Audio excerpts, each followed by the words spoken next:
I love teaching science through nature because it awakens the scientific side of the brain in the same way a good book can awaken the imagination. Today we're going to chat about how you can learn science on the fly with what I like to call impromptu nature study. Welcome to the Teaching Science at Home show. I'm Paige Hudson, and in this episode we're breaking down the complexities of teaching science into building blocks you can use in your home.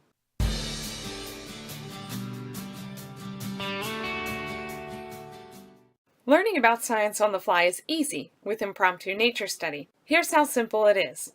The other day we were weeding in one of our flower beds, and we ran across a slug. And we took the opportunity to examine the invertebrate. We noticed how it pulled its tentacles in and out before it seemed to change direction. We also observed how moist its skin looked, and the trail of slime it left behind as it moved across the brick paver we had set it on.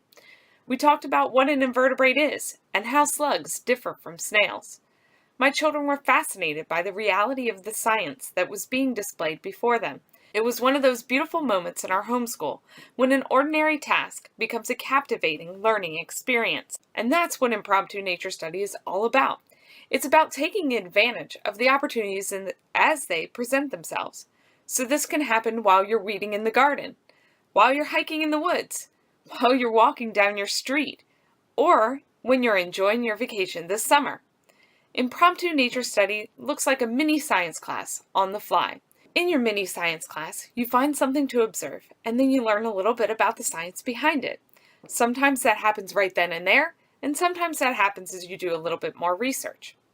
So what are the benefits of doing impromptu nature study?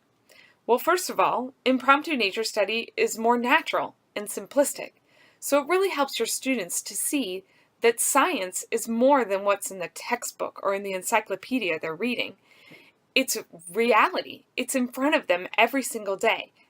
The second reason is that impromptu nature study takes advantage of the unplanned learning experiences that cross your path.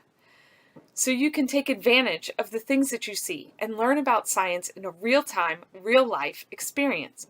And your kids are more likely to remember what they've learned. And the third benefit of impromptu nature study is that it's a great way to enhance what the students are already learning through their formal classes. So let's say they're learning about plants. When you go outside, you can look for the things that they've just learned about. So if you've learned about leaves, you can look at the different kinds of leaves that you see when you're outside. Some of our best memories have been studying science together during these nature studies on the fly. But how can you prepare yourself for nature study on the fly? Well, a couple of tips. First of all, don't be afraid to say, I have no idea why that slug pulls in its tentacles before it changes directions. Let's look it up.